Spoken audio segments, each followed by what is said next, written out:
This is Larry the Barber Man, and today I'm here with Mark Bustos. I first met Mark, well, I didn't meet Mark, I heard of Mark at BarberCon last year, where he won an award, an inspiration award for his barbering and his street barbering in particular. Now what Mark does, he actually goes out onto the street and finds homeless people. He first builds rapport with them, and then he basically cuts their hair and makes them feel a lot specialer than they felt before they met you. Would that be fair, Mark? Yeah, that sounds about right. So what I want to find out, Mark, is what motivated you to start cutting people's hair in the street, homeless people in particular? It all started back in 2012 in the Philippines when I was visiting family.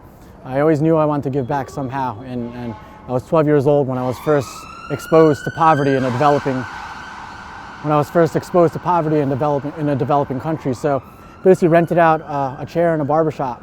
It's a little garage door barbershop, really hot, fans blowing.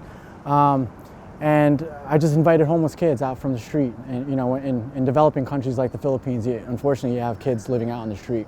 So I just had them come in one by one, and I started cutting their hair for them. Didn't put much thought into it, it's just what I wanted to do. And ever since that day, I realized that, wow, like I can just travel anywhere I go with my gift and a pair of scissors and be able to make people happy. And so that's when I brought it back home to New York, and I've been around the world and back ever since. Cutting homeless people? Homeless, less fortunate, and it goes beyond that, you know, cancer hospitals, children's hospitals, anywhere I can give my time to make people feel good. Okay. And one thing I want you to explain to me, because I only learnt this when I came to New York last year and witnessed some friends trying to go and cut the homeless people, and they couldn't actually find someone to cut. What people need to realise, that what makes what you do exceptionally good is the fact that you literally have to go and canvas to find someone to cut their hair, because of their position they might feel vulnerable or a little bit threatened, so you first need to build rapport with them. Talk us how you find your subjects and how you get to actually cut their hair.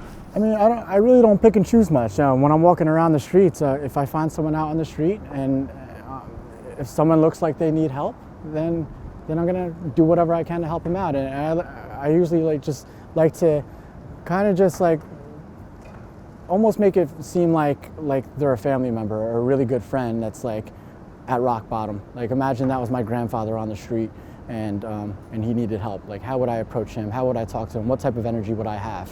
You know, and it's really all about just that human connection. And we as barbers and hairstylists can all understand human connection when it comes to doing any type of service for a client. Yeah, but it's not just that. You have sometimes, as much as you want to help them, they feel like they cannot take your help. So that's what I said, you have to literally go around knocking on doors, for lack of a better phrase, for someone to actually accept your help. Tell us about some of the... Not everybody wants a haircut out on the street, and that's perfectly fine. Then I'll do what I can to help them out, get them something to eat, get them something to drink, whatever it is that they want. I won't give them my scraps and leftovers, because I don't want scraps and leftovers. We all know what it feels like to have a choice. So if they don't want a haircut, then that's fine, you know? I'll try to bless them with what I'm able and move on, and find someone that would appreciate a haircut. Okay, so when you turn up at these different cities and towns, including New York, do you sometimes have other barbers participating to help you do your... You know, every so often I'll have, you know, this time around I invited Kevin Lutchman, who I was always inspired by. And I had him come out with me today, and we're going to head over to a homeless charity called Crisis right after this to provide some haircuts. So Crisis and there's something called the Cut Festival going on in London, are the people that actually sent me out here to be able to help their own city out. And I usually go out and do it alone, because if I said yes to every single person that emailed me saying, where are you going to be next week? I want to cut hair with you. I want to help you. My answer to that is, I don't need help.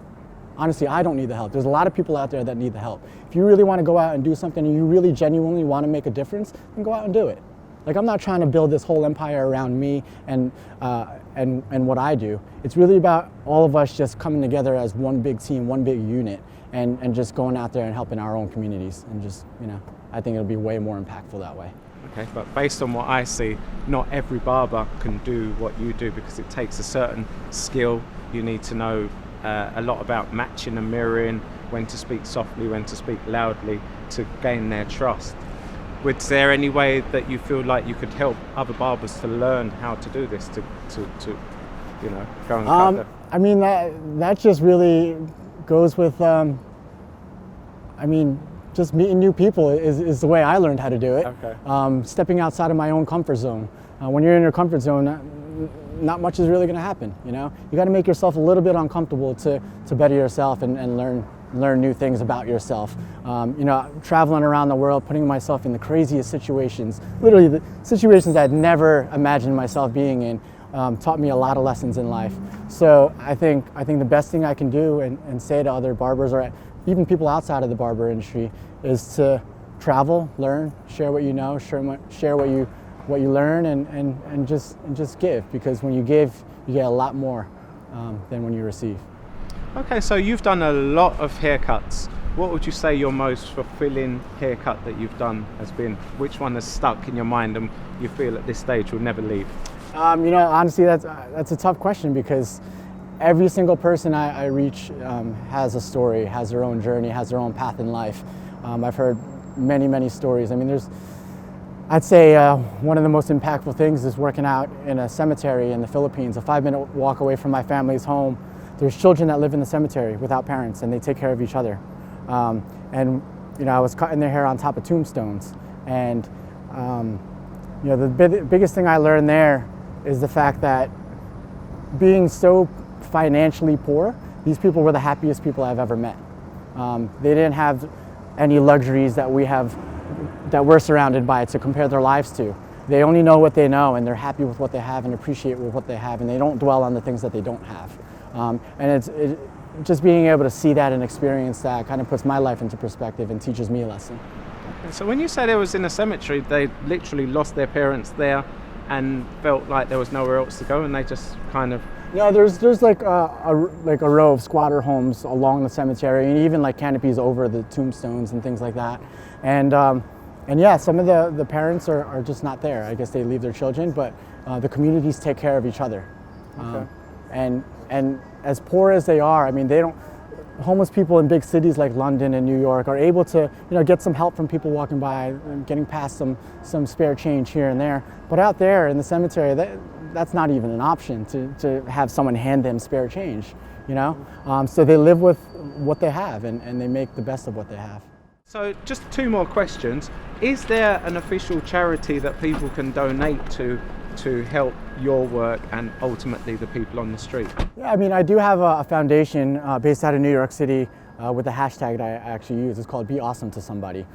You're never going to find any websites on my charity online. You're not going to see me posting any GoFundMes, because that's not what it's about. You know, I've worked my way up in the hair industry to be able to charge top dollar for a haircut and gain certain type of clientele of very successful, financially successful people that support what I do and help me out that way.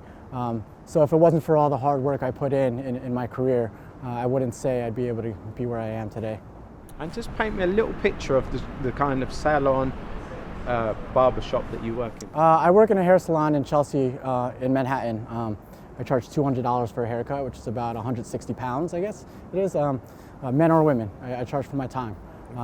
And I said this earlier, but I found my success in the saying, I'm either expensive or I'm free, but never cheap. So yeah. I can see your connection now with this good man here, Mr. Luchman. It's a bit like yourself. He's a $200 guy, but he looks like a graffiti artist when he's helping people. Yeah, I mean, when he walked by me, I was like, no, I don't want to buy your stuff. I don't want to buy.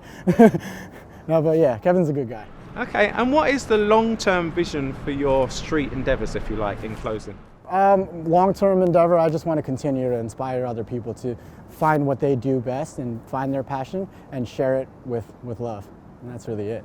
Mark, thank you very much for giving me your time today. I'm sure everyone's learned a lot more about you from this interview, and they should look forward to seeing this in Barber Evo magazine. We're going to get a 2-page spread on the good love and good work that you're doing around the world. Awesome. So thank you. Thanks for having me. You're welcome.